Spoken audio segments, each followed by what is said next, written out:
सूर्य देव द्वितीय स्थान यानी दूसरे स्थान में। जय माता की मित्रों, आज चर्चा करते हैं सूर्य देव अगर आपके दूसरे स्थान पे हो तो किस तरह के फल हम लोग सूर्य देव के देख सकते हैं। भावानुसार मंत्रेश्वर महाराज जी ने जो कहा है वो पीछे के पाठों में हमने आपको जरूर बताया है। आज बात करते हैं कि भावानुसार ही वेदनाथ जी ने क्या कहा है इसके बारे में कि दूसरे स्थान में सूर्य देव हो तो कैसे फल हो सकते हैं। तो वेदनाथ जी कहते हैं धन स्थान में सूर्य हो तो इंसान त्यागी, धातु सोना चांदी आदि का स्वामी, धनवान होता है और ये अपने व्यवहार और अपने कार्यों से शत्रुओं को भी अपने अनुकूल कर सकता है। वाणी में मधुरता होती है, ये भावानुसार है और वेदनाथ जी के कोट है। मंत्रेश्वर महाराज जी जस्ट इसके अपोजिट बताते हैं। तो अनेक विद्वानों के अपने अपने अनुसार अलग अलग व्याख्याएं उन्होंने की है और बहुत बार इसके बारे में हम बताते भी हैं कि क्यों की है। अब हम लोगों की चर्चा है कन्या लगन की, और कन्या लगन में शनिदेव आपके द्वादशेष होते हैं, मतलब 12वें स्थान का स्वामित्व होता है इनका। सिंह राशि जो है वो 12वें स्थान में होती है, तो 12वें स्थान का स्वामित्व इनके पास है। और 12वां स्थान का स्वामी अगर आपके धन स्थान में, मतलब व्यय स्थान का स्वामी अगर धन स्थान में विराजित हो तो किसी भी पुस्तक में कोई अच्छे फल नहीं बताए जाते हैं। वृहत होरा पाराशर के अनुसार द्वितीय 12वें स्थान का स्वामी अगर आपके दूसरे स्थान में हो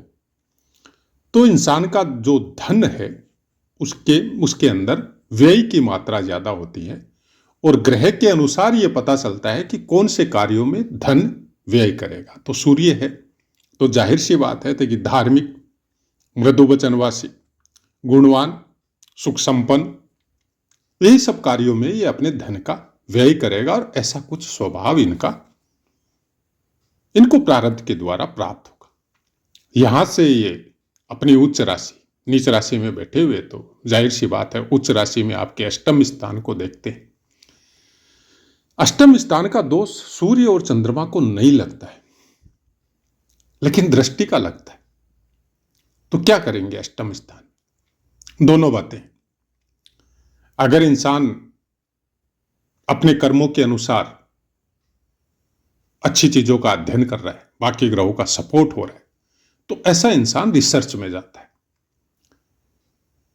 गुप्त कार्यों से भी धन कमाता है, जैसे जुआ हो, सट्टा हो, लॉटरी हो, शेयर मार्केट हो, और ऐसे कुछ कार्य भी कर सकता है डिफेंस से संबंधित, जैसे हम लोग बोलते हैं स्पाई वगैरह जैसा, मतलब अपना नेटवर्क होता है डिफेंस में कि जासूसी करना है किसी का, कोई ऐसी संस्था, सीबीआई हो, ईडी हो, रो हो, उनके साथ जुड़ना, और जीवन में भी कुछ ऐसे कार्य करना कि बहुत सी बातों का इनको पता होना लेकिन ये बोलते नहीं है, मतलब ये सबके बारे में खबर रखते हैं लेकिन इस खबर को ये आउट नहीं करते। ऐसा कुछ जो हम लोग घूम घूम के जब देखते हैं कि भाई पत्रकारिता में भी ऐसा समूह है जो लोगों की खबरों को अपने पास छुपा के रखता है और टाइम आने पे उन खबरों को आउट भी करता है। बहुत से स्टिंग ऑपरेशन भी होते हैं, तो उनके साथ भी जुड़ा हुआ हो सकता है, क्योंकि सूर्य दूसरे स्थान में बैठ के जब अष्टम स्थान को देखेगा तो ये सब कामों के अलावा आपको शारीरिक दृष्टि से उससे कनेक्टेड स्थान में कुछ रोगों की मात्रा भी देगा। जैसे आपके निचले पोर्शन में वो आपको वहां पे कुछ बीमारियां दे सकता है, बैठने में आपको प्रॉब्लम हो सकती है, कोई ऑपरेशन वगैरह दे सकता है। तो ऐसी कुछ चीजें हम लोग उसके द्वारा, क्योंकि सूर्य की जो दृष्टि है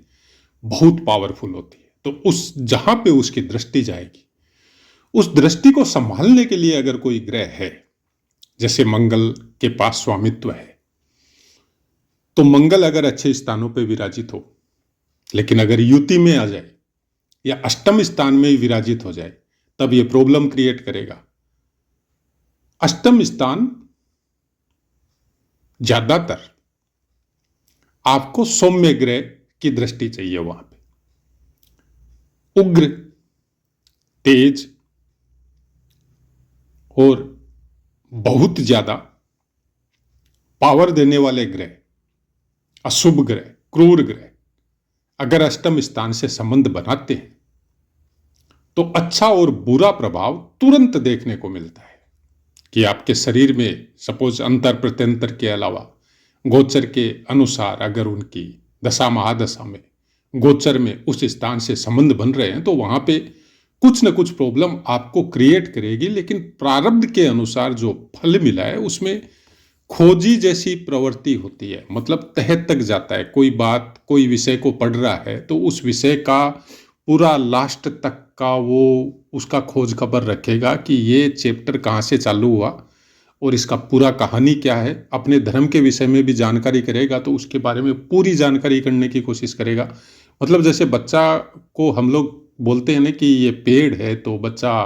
फिर एक दूसरा क्वेश्चन आपके सामने कर देता है, ये पेड़ क्यों है, ये कहाँ से आया, ये सब पेड़ सेम क्यों नहीं है। तो ये इस तरह की उम्र के साथ साथ वो खोज की प्रवृत्ति जो है ऐसे इंसानों में बढ़ती जाती है। खासकर धार्मिक कार्यों में, जैसे ज्योतिष से संबंधित हो, पुराणों से संबंधित हो, वेदों से संबंधित हो, अपने धर्म से संबंधित हो, या वो जो रहस्य जो संस्कारवश अगर इनको संतों के द्वारा प्राप्त हो गया, परिवार के द्वारा प्राप्त हो गया, तो उसके विषय में गहन साधना और अध्यात्म, तंत्र मंत्र, योग सिद्धि के द्वारा कुछ चीजों को प्राप्त करने में ये अपने आप को मतलब उस सीमा तक डेवलप कर देता है कि बाकी चीजों का इनके ऊपर फिर असर नहीं होता है। तो बाकी ग्रहों पे बहुत कुछ डिपेंड करता है। सबसे ज्यादा डिपेंड करता है कि आपका अपना संस्कार कैसा है। जैसे पारिवारिक वातावरण हो, जहां आप निवास कर रहे हो वहां का वातावरण हो, जिस जगह में आपके फ्रेंड सर्कल है या कॉलेज की या स्टूडेंट की जो लाइफ है या जहां आप सर्विस कर रहे हो वहां का वातावरण हो, तो उसके अनुसार आपकी वो प्रवृत्ति रहेगी। से आप मतलब ऐसे दोस्तों के साथ जुड़े हुए हैं जहां पे ये सब की प्रवृत्ति नहीं है, तो इनकी प्रवृत्ति तो प्रारब्ध के अनुसार इनको मिली है, तो ये पूरे दोस्तों की खेज खबर रखेगा। इसका परिवार कहाँ रहता है, ये आदमी कहाँ का है, ये किस तरह के काम करता है, उसकी पूरी जानकारी इनके पास, लेकिन ये बोलेगा नहीं। मतलब सूर्य राजा है और राजा कभी भी बिना मतलब में किसी चीज को कहीं पे भी आउट नहीं करता है। अगर किसी को ये देखना है कि भाई हमको अपने मन का पूरा बात किसी को बताना है और बताने वाला ये आशा भी करता है कि ये हमारी बात को सबके सामने बताए नहीं, तो आप ऐसे इंसान को खोज सकते हैं। या आपके फ्रेंड सर्कल में अगर कोई द्वितीय स्थान का अकेला सूर्य, जो कि प्राय कर नहीं होता है, कोई न कोई ग्रह सूर्य के साथ, जिसमें मोस्ट प्रोबली 90% यह संभावना रहती है कि बुध साथ में होगा, नहीं तो मंगल, शुक्र, कोई न कोई इनके साथ में जरूर रहता है। लेकिन अगर अलोन है और किसी की दृष्टि से नहीं है,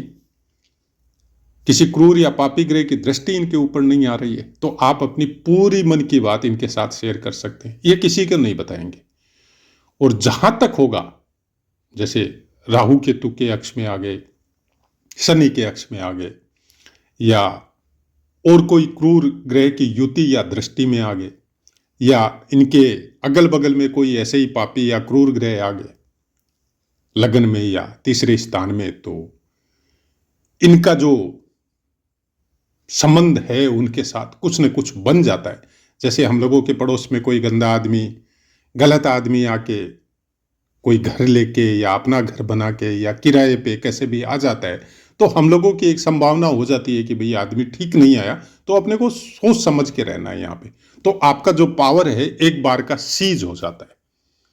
अगर आप भी उन्हीं के अनुसार है तब आपके लिए वो ठीक है, लेकिन आपके अनुसार अगर आदमी नहीं आया है तो फिर नॉर्मली वो गड़बड़ हो जाता है उस आदमी के साथ। वैसा ही ग्रहों के साथ खेल होता है। ग्रहों का भी अपना जो कारकत्व है, एक राजा जो अपनी प्रजा के लिए, सबके लिए समान दृष्टि रखता है, समान भाव रखता है, और वहां पर ऐसे कोई आदमी या ऐसे कोई ग्रह आके बैठ जाए जो राजा को पसंद नहीं है, तो फिर वहां पे उसको स्वतंत्र होकर कार्य करने में थोड़ी सी दिक्कत आती है। तो तो ऐसा ही कुछ सूर्य का फल या किसी भी ग्रह का फल जब आपको देखना हो तो आपको हमेशा यह ध्यान रखना है कि किसी भी ग्रह की दृष्टि आ रही है और कोई ग्रह से कौन से युति बना के बैठे हुए हैं या उनके अगल बगल में किस टाइप के ग्रह है और वो उनको कितना डिस्टर्ब कर रहे हैं। इस षटबल में अगर सूर्य बहुत बलवान है तो फिर इतना डिस्टर्ब नहीं होगा, लेकिन षटबल में सूर्य ज्यादा बलवान नहीं है, जो अगल बगल में क्रूर या पापी ग्रह बैठे हो वो ज्यादा बलवान है, तो सूर्य के प्रभाव फिर जस्ट अपोजिट हो जाते, फिर उनके अंदर उनका प्रभाव मिक्स हो जाता है, क्योंकि राजा को भी बहुत बार गलत आदमियों से या गलत राजाओं से भी संधि करनी पड़ती है, चाहे वो सही हो। हम लोग जीवन में भी देखते हैं कि बहुत बार हम लोगों के लूज पॉइंट की वजह से या हम लोगों की अपनी परिस्थिति की वजह से ऐसे ऐसी जगहों पे भी निवास करना पड़ता है या ऐसे आदमियों से भी लिंक रखना पड़ता है जो हम लोगों की मजबूरी बन जाती है। ग्रहों का भी देखने का तरीका एज लाइक वैसा ही है। आप कोई ग्रहों को कुछ अलग मत मानिए कि ब्रह्मांड में जो विचरण कर रहे हैं बड़े बड़े ग्रह तो उनके अंदर कुछ अलग पावर होगी, इंसान जो धरती पे विचरण कर रहे हैं उनके अंदर अलग पावर होगी, ऐसा कुछ नहीं है।